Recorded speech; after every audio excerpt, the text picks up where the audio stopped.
রাহমাতুল্লাহি ওয়া বারাকাতুহু। সম্মানিত নোয়াখালীবাসী, আপনারা কেমন আছেন?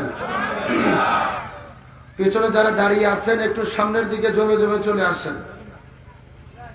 আজকের মাহফিলের জায়গাটা যেহেতু প্যান্ডেল একেবারেই ছোট হয়েছে, এই যে ডান দিকে যে ফাঁকা জায়গাগুলো রাখছেন এই রাস্তাটা বন্ধ করে দেন। জি, পিছন দিক থেকে সামনে আসেন। যার সামনে যতটুকু ফাঁকা জায়গা একটু মিল করে জমে জমে চলে আসেন। আশেপাশের মাইকের সাউন্ড যতদূর যাচ্ছে সকলকে উদ্যত আহ্বান করছি, কোরআনের মহাব্বতে সকলে জান্নাতের বাগানে চলে আসুন। আমি আপনাদের মধ্যে সুন্নতি তরিকায় সালাম দিচ্ছি, আপনারা জবাব দেওয়ার চেষ্টা করুন। আসসালামু আলাইকুম ওয়া রাহমাতুল্লাহি ওয়া বারাকাতুহু। আলহামদুলিল্লাহ আলহামদুলিল্লাহি ওয়া কাফা ওয়া সালামুন আলা ইবাদিহিল্লাযীনা ইসতাফা।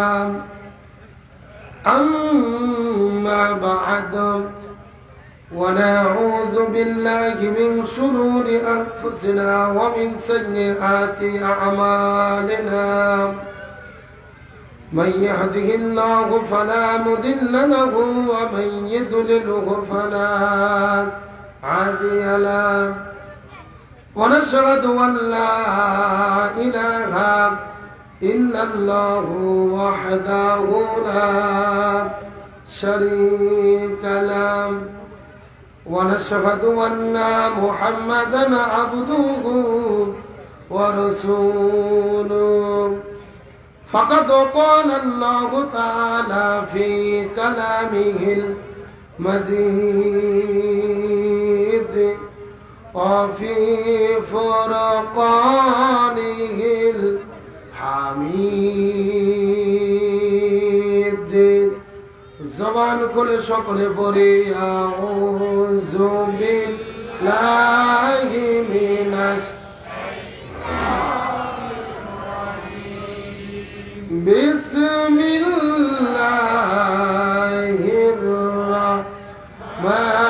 রাহমানির রাহিম। ইন্নাল্লাহা ওয়া মালাইকাতাহু ইউসাল্লুনা আলান নাবিয়্যি ইয়া আইয়ুহাল্লাযীনা আমানু সাল্লু আলাইহি ওয়া সাল্লিমু তাসলিমা। সবাই দরুদ ইব্রাহিম পড়ি। আল্লাহুম্মা সাল্লি আলা মুহাম্মাদ ওয়া আলা আলি মুহাম্মাদ কামা সাল্লাইতা আলা ইব্রাহিম ওয়া আলা আলি ইব্রাহিম ইন্নাকা হামিদুম মাজিদ। اللهم بارك على محمد وعلى آل محمد كما باركت على إبراهيم وعلى آل إبراهيم إنك حميد مجيد। সকলে পড়ে বালাগাল ওলা বিকামালিহি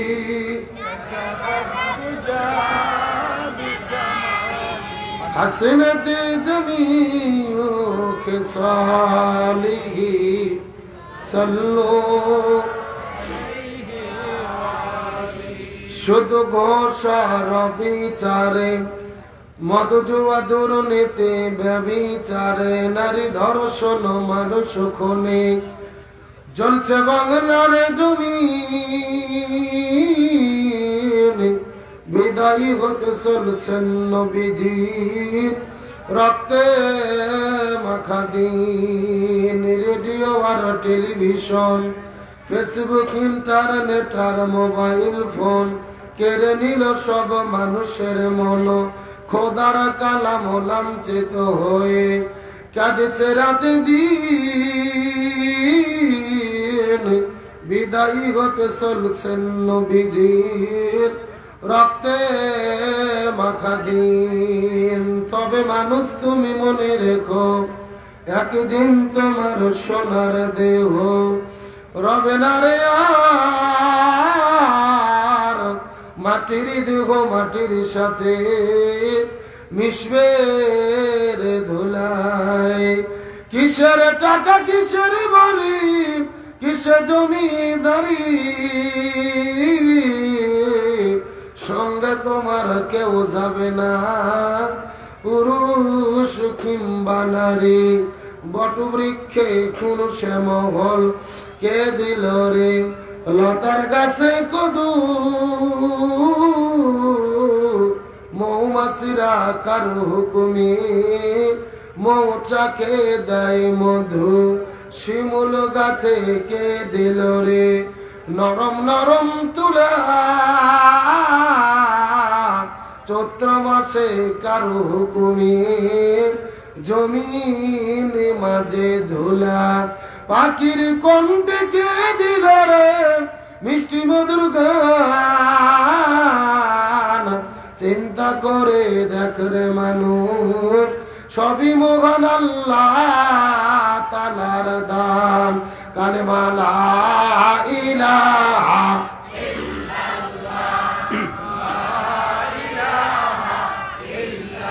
জোরে লা ইলাহা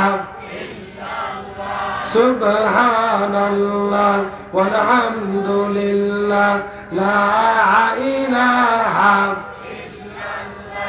লা ইলাহা। পাহাড় পর্বত নদ নদী আল্লাহ নামের নিরবধি। পাহাড় পর্বত নদ নদী আল্লাহ নামের নিরবধি। আমার আল্লাহ নামের এতই জাদু, আল্লাহ নামের এতই মধু, লুকিয়ে রেখেছেন হে আল্লাহ লা ইলাহা ইল্লাল্লাহ। জোরে লা ইলাহা ইল্লাল্লাহ লা ইলাহা ইল্লাল্লাহ মুহাম্মাদুর রাসূলুল্লাহ সাল্লাল্লাহু আলাইহি ওয়াসাল্লাম। সাইয়েদ ভাইয়ের মা, মুগ্ধ ভাইয়ের মা, মালিক ভাইয়ের মা, নিজামী ভাইয়ের মা, তোমরা বড়ই ভাগ্যবতী, আনলে ধরাই দিনের জ্যোতি। সালাম জানাই তোমায় ফেরেশতা, সালাম জানাই তোমায় ফেরেশতা। সাইদ ভাইয়ের মা, মুগ্ধ ভাইয়ের মা, মালিক ভাইয়ের মা, নিজামী ভাইয়ের মা, তোমরা বড়ই ভাগ্যবতী, আনলে ধরাই দিনের জ্যোতি। সালাম জানাই তোমায় ফেরেশতা, সালাম জানাই তোমায় ফেরেশতা। আলহামদুলিল্লাহ, পৃথিবীর মানচিত্রে প্রায় 2 শতাধিক স্বাধীন দেশের মধ্যে মুসলিম সংখ্যা গরিষ্ঠ দ্বিতীয় বৃহত্তম বাংলাদেশের ঐতিহ্যবাহী নোয়াখালী জেলার অন্তর্গত কোম্পানিগঞ্জ থানায় বসুরহাট চরকাকরা আদর্শপাড়া ইসলামী যুব সংস্থা হাফেজ সজিউল্লাহ নুরানি মাদ্রাসার উন্নতিকল্পে আয়োজিত বার্ষিক তাফসিরুল কোরআন মাহফিল। আজকের মাহফিলের সম্মানিত সুযোগ্য সভাপতি, মহান আল্লাহ তাআলা যাকে সম্মানিত সভাপতির আসনে কবুল করেছেন, হাফেজ সজিউল্লাহ নুরানি মাদ্রাসার সম্মানিত দাতা সদস্য, এলাকার সর্বজন শ্রদ্ধাভাজন ব্যক্তিত্ব জনাব আজিজুল্লাহ মিয়া সাহেব, আমরা সম্মানিত সভাপতির জন্য দোয়া করি, আল্লাহ তাআলা তাকে দ্বীনের জন্য, ইসলামের জন্য কবুল করুক, করি আমিন। আজকের মাহফিলের আমন্ত্রিত অতিথি, বিশেষ অতিথি, এবং আমি মঞ্চে আসার পরে প্রধান অতিথি হিসেবে যিনি কথা বললেন, আমন্ত্রিত ওলামায়ে কিরাম, মঞ্চ উপস্থিত, আমি যার মাধ্যমে দাওয়াত গ্রহণ করে গত বছর আপনাদের এই প্রোগ্রামে এসেছিলাম, আজকে ওই মাহফিলে এসেছি। আমাদের প্রিয় ভাই হাফেজ মাওলানা আব্দুল্লাহ সাহেব বিশেষ মুফাসসির হিসেবে আলোচনা করেছেন। উদীয়মান তরুণ আলোচক আমার প্রিয় ভাই হযরত মাওলানা ইউনুস পাটোয়ারি আলোচনা রেখে ধন্য করেছেন। হাফেজ ওজিউল্লাহ নুরানি মাদ্রাসার প্রধান শিক্ষক আমাদের প্রিয় ভাই হযরত মাওলানা ইনায়েতুল্লাহ উপস্থিত। আমার সামনে দিনদার পরেশগার ইমানদার মুত্তাকি ভাইরা, পর্দার অন্তরালে অবস্থানরত আমার মা এবং বোনেরা, সকলের প্রতি শ্রী মোতাবেক শুভেচ্ছা জ্ঞাপন করে দীর্ঘ একটি বছর পরে, নতুন স্বাধীনতা পাওয়ার পরে, বাক স্বাধীনতা ফিরে পাওয়ার পরে আপনাদের কাছে জিজ্ঞেস করতে চাচ্ছি, ও নোয়াখালী কোম্পানিগঞ্জবাসী, আপনারা সকলে কেমন আছেন? আলহামদুলিল্লাহি রাব্বিল আলামিন। যে আল্লাহ তাআলা দয়া করে, মায়া করে, মহব্বত করে, আরামের ঘুম থেকে পৃথক করে কোরআনের মহব্বতে জান্নাতের বাগানে আসার এবং বসার মতো তৌফিক দান করলেন, সে আল্লাহর প্রতি আপনারা খুশি না বেজার? কম না বেশি? যদি হয়ে থাকেন খুশি, মুখে নিয়ে হাসি উঁচু করে কাল্লা চিৎকার করে পড়তেছে আলহামদুলিল্লাহ। আরো জোরে বলি আলহামদুলিল্লাহ। রব্বানা লাকাল হামদ হামদান কাসীরান তাইয়িবান মুবারাকান ফীহি। চিৎকার করে বলতেছে আল্লাহু আকবার। আরো জোরে বলি আল্লাহু আকবার। এই নোয়াখালী জেলার তৌহিদি জনতা, আল্লাহু আকবার বলতে কি কোনো ভয় আছে? কোনো টেনশন আছে? এই বাংলাদেশে আল্লাহু আকবার বলতেও ভয় ছিল, নারায়ে তাকবীর আল্লাহু আকবার স্লোগান দিতেও ভয় ছিল, যতদিন পর্যন্ত স্বৈরাচার হাসিনা বাংলাদেশে ছিল। আর একটু জোরে বলেন। এরকম হাজার হাজার মানুষের দরকার নেই। 10 জন মানুষ যদি আপনাদের বসুরহাট থানার সামনে গিয়ে নারায়ে তাকবীর আল্লাহু আকবার স্লোগান দিতেন, কিছুক্ষণ পরে পুলিশ এসে গোলাগুলি শুরু করে দিত। আর এইরকম মাহফিল করতে গেলে ডিসি অফিস, এসপি অফিস, এলাকার থানা আর ছুটকে ফাটকে তেল তেলা গোয়েন্দার নেতার বাড়ি ঘুরতে ঘুরতে অন্তত 6 জোড়া করে স্যান্ডেল ক্ষয় হতো। তারপরেও দেখা যায় মেম্বার অনুমতি দিলে চেয়ারম্যান মাহফিল বন্ধ করে, চেয়ারম্যান অনুমতি দিলে এমপি বন্ধ করে, এমপি অনুমতি দিলে মন্ত্রী বন্ধ করে, মন্ত্রী অনুমতি দিলে মেয়র বন্ধ করে। ওদের নিজেদের ভেতরে কুকুরের মতো কামড়া কামড়ি করার কারণে শত শত কোরআনের মাহফিল বাংলাদেশে বন্ধ হয়েছে। আজকে নতুন একটা স্বাধীন দেশ আমরা পেয়েছি, খুশি না বেজার? চিৎকার করে পড়তেছে আলহামদুলিল্লাহ। সম্মানিত উপস্থিত হাজিরিন, গভীর মনোযোগ। ওই স্বৈরাচার হাসিনা ভারতের এজেন্ট হয়ে ভারত থেকে বাংলাদেশে এসেছিলেন মূলত বাংলাদেশ থেকে ইসলাম এবং মুসলমানদেরকে শেষ করে দেওয়ার জন্য। তার ধারাবাহিকতায় গত 16 বছরে আমরা দেখেছি বাংলাদেশের শিক্ষা ব্যবস্থার মধ্য থেকে কোরআন হাদিসের শিক্ষাকে কেটে দিয়ে তারা ঢুকিয়ে দিয়েছিল বান্দরের শিক্ষা। হাজার হাজার আলেমদেরকে জেলের মধ্যে বন্দী করেছে, কাউকে বা মিথ্যা মামলা দিয়ে ফাঁসির দড়িতে ঝুলিয়েছে, দাড়ি টুপিওয়ালাদেরকে গ্রেপ্তার করে করে জঙ্গিবাদের নাটক করেছে। এমনকি যখন তাদের ক্ষমতার চের নরভর হয়ে গেল, ভারতের ইশারায় তারা চিন্তা করে দেখেছিল বাংলাদেশে যতগুলো ইসলামী দল রয়েছেন তার মধ্যে সবচেয়ে শক্তিশালী ইসলামী দল হলো বাংলাদেশ জামাত ইসলামী। 1 তারিখে তারা জামাত ইসলামকে নিষিদ্ধ করলো। আর আল্লাহর কি খেলা, 5 তারিখে ছিঁড়ে জুতো ছিঁড়ে শাড়ি পরে মামু বাড়ি দিল্লি পালাতে বাধ্য হলো। এমন করে পালিয়ে গেছে, হেলিকপ্টারে চড়ে 10 সেকেন্ডের একটা ভিডিও টেলিভিশনের মধ্যে আপনারা দেখছেন না? উনি হেলিকপ্টারে চড়ে পালিয়ে যাচ্ছে। ওই ভিডিও দেখে মনে হচ্ছে এটা 16 বছরের প্রধানমন্ত্রী শেখ হাসিনা না, ওটা আপনাদের বসুরহাটের কাজের মেয়ে সকিনে। এ কথা ঘটনা মানবার শাড়ির আসুরও ঠিক নেই, কুচিও ঠিক নেই। তার মানে বোঝা যাচ্ছে উনি পালিয়ে যাওয়ার আগে মনোযোগ দিয়ে শাড়িটাও পরতে পারেনি। গণভবনের মধ্যে ইলিশ মাছ রান্না করছে, গরুর গোস্ত ভুনো করছে, আল্লাহর কি খেলা? আল্লাহ খাওয়ার পর্যন্ত টাইম দেয় নাই। এগুলো কার ফয়সালা?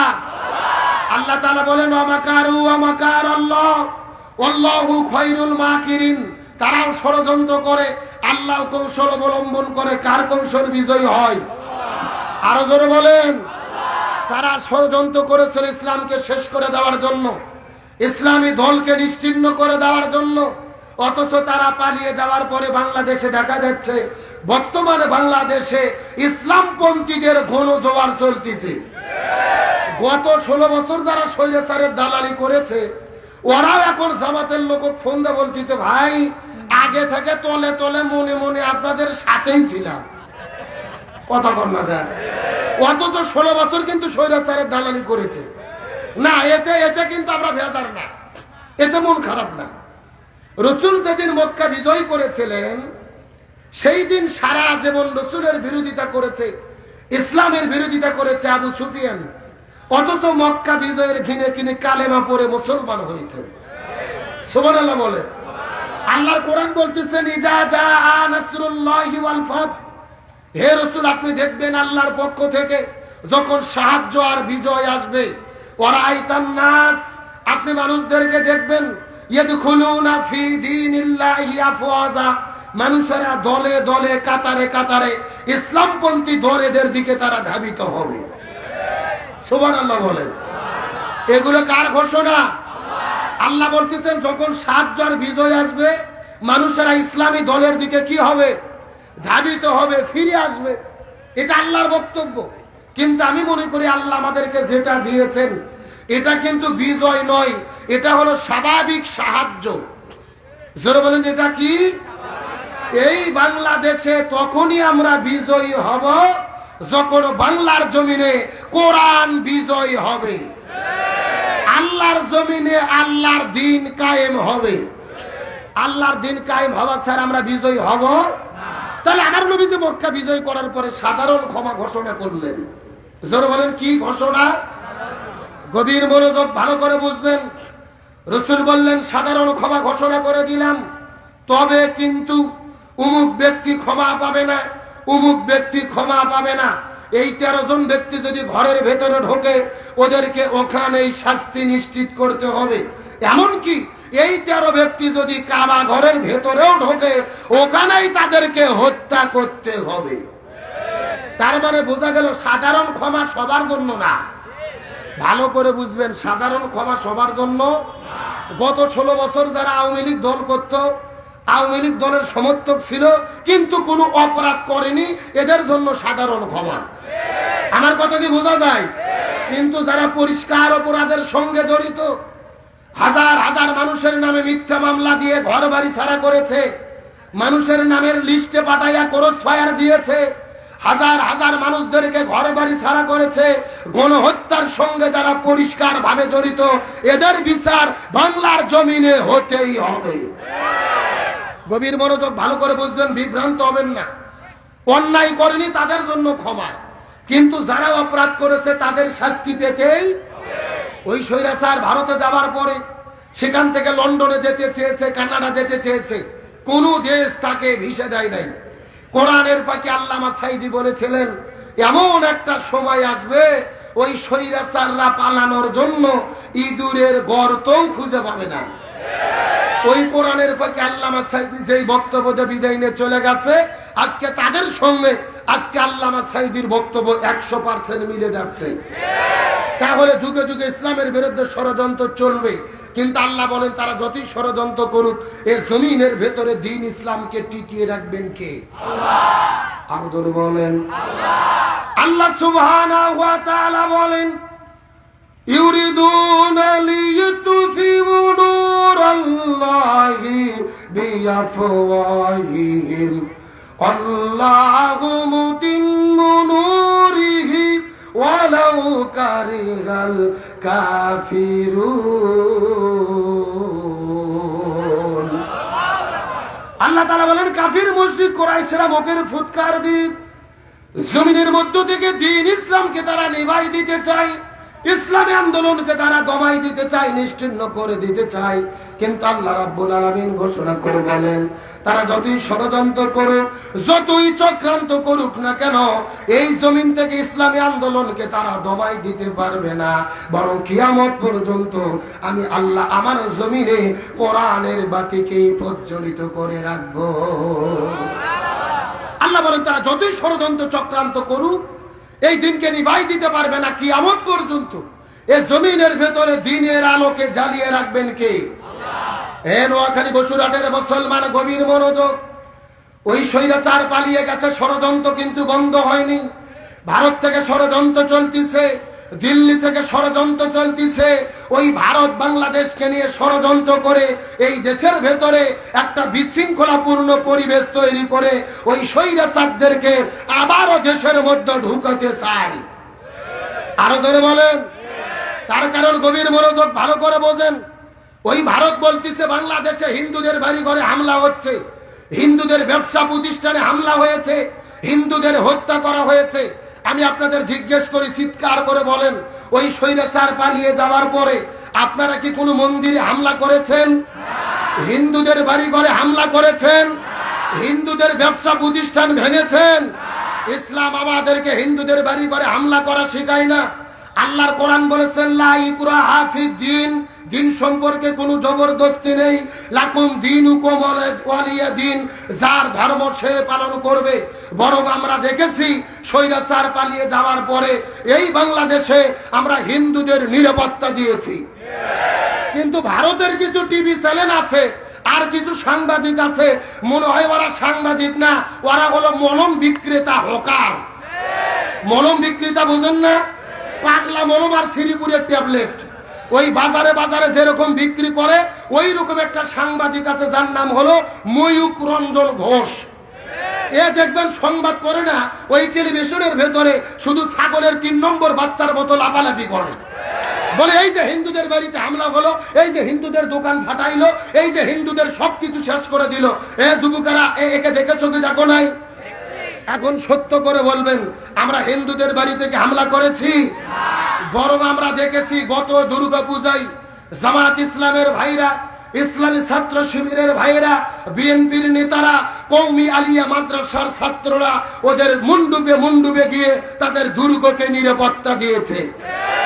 আমরা তাদের মন্দিরকে নিরাপত্তা দেই, আর তারা ভারতের ভেতরে মুসলমানদের কলিজার টুকরা বাবরি মসজিদকে ভেঙে দিয়ে তারা রাম মন্দির তৈরি করে। এই জন্য নরেন্দ্র মোদীকে বলি, এই বাংলাদেশে হিন্দুরা জামাই আদরে বসবাস করতেছে, হিন্দুদের নিয়ে তোমাদের টেনশন করা লাগবে না।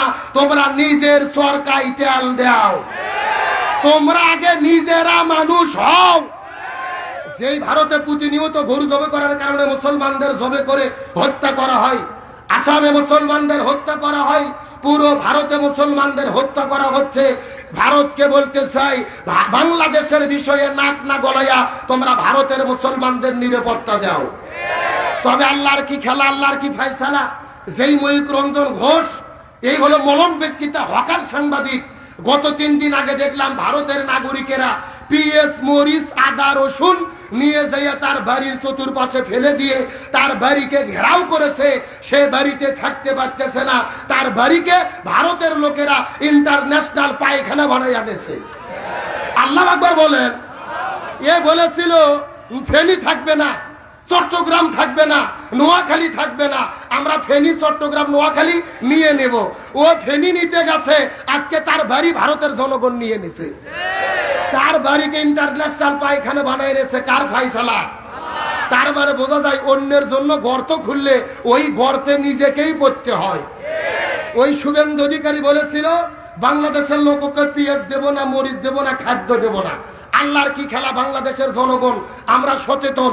আমরা বলেছি তোমরা তো কি দিবা না, আমরাই তোমাদের মাল খাবো না। 15 দিন পরে দেখা যাচ্ছে ভারতে পিএস হলো 2 টাকা কেজি, আর আপনার আলু হলো 1.5 টাকা কেজি। কৃষকেরা রাস্তার মধ্যে আলু ফেলে দিয়ে আন্দোলন করতেছে। তার মানে বোঝা গেল ওদের পণ্য আমাদের কাছে বিক্রি না করলে আমাদের চাইতে ওদের ক্ষতি বেশি। এ কথা কর না কা? কলকাতার ব্যবসায়ীদের লাল বাতি জ্বলতেছে, লাল বাতি। ওই হসপিটাল বন্ধ, ব্যবসা প্রতিষ্ঠান বন্ধ। গভীর মনোযোগ, ভারত বলেছে পিএস দেব না। প্রতিদিন এক জাহাজ করে পিএস আমাদের পাকিস্তান পাঠাচ্ছে। আচ্ছা বলেন তো, ভারত আমাদের যে পিএস দেয়, মাংনা দেয়, ফ্রি দেয় না টাকা দেয়? টাকা দেয় যদি কিনে খাওয়া লাগে, এক ভারত যদি না দেয়, আরো 195টা দেশ পৃথিবীতে আছে। ভারত বন্ধ করছে, এখন আমরা প্রীতি করতেছি পাকিস্তানের সাথে। এ কথা বল না কা? আর পাকিস্তান হলো ভারতের সতীন। ভারতের কি? এখন আমরা প্রীতি করছি ভারতের সতীনের সঙ্গে। এখন ভারতের জ্বালা জ্বালা। আমরা পরিষ্কার করে বলি, কোম্পানিগঞ্জ বসুরহাটের মুসলমান, দেশের নাগরিক হিসেবে আমাদের সচেতন হতে হবে। ভারত বাংলাদেশকে নিয়ে ষড়যন্ত্র করতে করতে আমার দেশের পতাকায় আগুন দিয়েছে, দূতাবাসে হামলা করেছে, এমনকি তারা বাংলাদেশের সীমান্তের চতুর্দিকে সেনাবাহিনী রেডি করতেছে, আমার দেশে হামলা করার পরিকল্পনা করেছে। আমাদের কথা পরিষ্কার, এই বাংলার জমিনে 18 কোটি ছাত্র জনতা রাজপথে নেমেছে, স্বৈরাচার পালাতে বাধ্য হয়েছে। আমরা প্রয়োজনে আবার 18 কোটি জনগণ হাতে হাত রেখে মাথায় কাপড়ের কাপড় বেঁধে রাজপথে নামবো। এই বাংলাদেশের স্বাধীনতা, সার্বভৌমত্ব 1 ইঞ্চি মাটি নিয়ে ওই ভারতের দাদাবাবুদেরকে আমরা সিনিমিনি খেলতে দেব না, দেব না, দেব না। কারা কারা দেশের জন্য রাজি আছেন? দুটি হাত আল্লাহকে তুলে দেখান।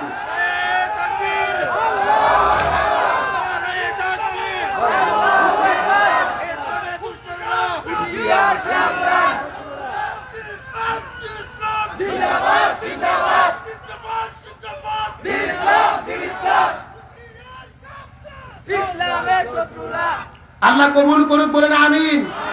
আপনারা কি কষ্ট পাইলেন? মন খারাপ করলেন? দেশের নাগরিক হিসেবে আমাদেরকে প্রথমে সচেতন হতে হবে। আমরা দেশ নতুন করে স্বাধীন করেছি, ভারতের কোনো দালালি আর বাংলাদেশে চলবে, বরং যেই দলই ভারতের দালালি করতে যাবে আমরা তাদেরকেই বয়কট করব। ছাত্র জনতা দেশ স্বাধীন করেছে, আমরা মাথা উঁচু করে বাঁচতে চাই। আসেন আলোচনার দিকে। আজকের আলোচনার বিষয় হলো, আমরা বাংলাদেশে শান্তি চাই কি চাই না? 1947 সালে ভারত, বাংলাদেশ, পাকিস্তান, আমরা ব্রিটিশদের কাছ থেকে স্বাধীন হয়েছিলাম বাংলাদেশে আমরা শান্তি পাওয়ার জন্য। কিন্তু দুর্ভাগ্যজনক বিষয় হলেও আমরা বাংলাদেশে শান্তি পাই নাই, যার ফলশ্রুতিতে 1971 সালে বাংলাদেশ আমরা আবারও স্বাধীন করলাম। উদ্দেশ্য কি? আমরা শান্তি পেতে চাই, কিন্তু আমরা শান্তি পেলাম না। আবারও 2024 সালে আমরা বাংলাদেশ নতুন করে স্বাধীন করলাম, আমরা কি শান্তি পাচ্ছি? না। আজকের আলোচনার সাবজেক্ট হলো, বর্তমানে বাংলাদেশের প্রেক্ষাপটে শান্তি প্রতিষ্ঠায় আমাদের করণীয় কি? জানার দরকার আছে না নাই? জীবনে বাঘের কিচ্ছা, হরিণের কিচ্ছা বহু শুনেছেন। আজকের আলোচনার বিষয়, বাংলাদেশের শান্তি প্রতিষ্ঠায় বর্তমানে আমাদের কি করণীয়, জানার দরকার আছে না নাই? আল্লাহ তাআলা মনোযোগ দিয়ে শোনার তৌফিক দান করুক, বলেন আমিন। আমার বন্ধুগণ, মুসলমান ভাইরা, গভীর মনোযোগ। এই বাংলাদেশের শান্তি প্রতিষ্ঠার জন্য আমাদের কি করা দরকার, মেসেজটা ভালো করে মাথার মধ্যে ঢোকানোর চেষ্টা করবেন।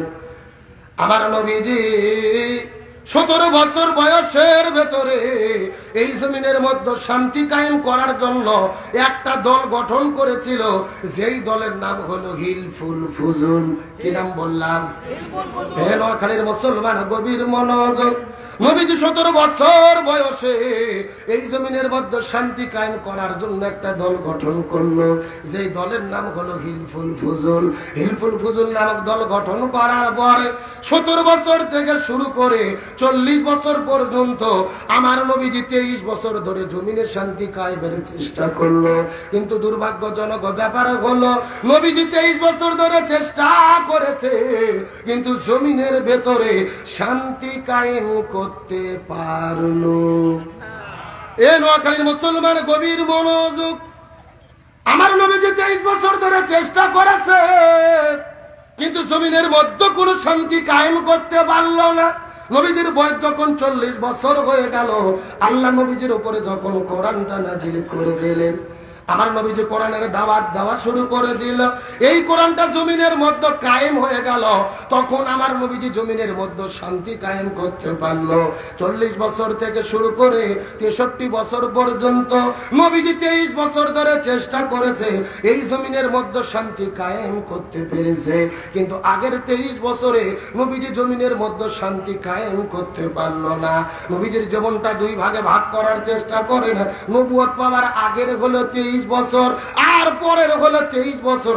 আগের 23 বছরে নবীজি চেষ্টা করলো, কিন্তু কেন শান্তি কায়েম করতে পারলো না? আর পরের 23 বছরে কেন নবীজি শান্তি কায়েম করতে পারলো?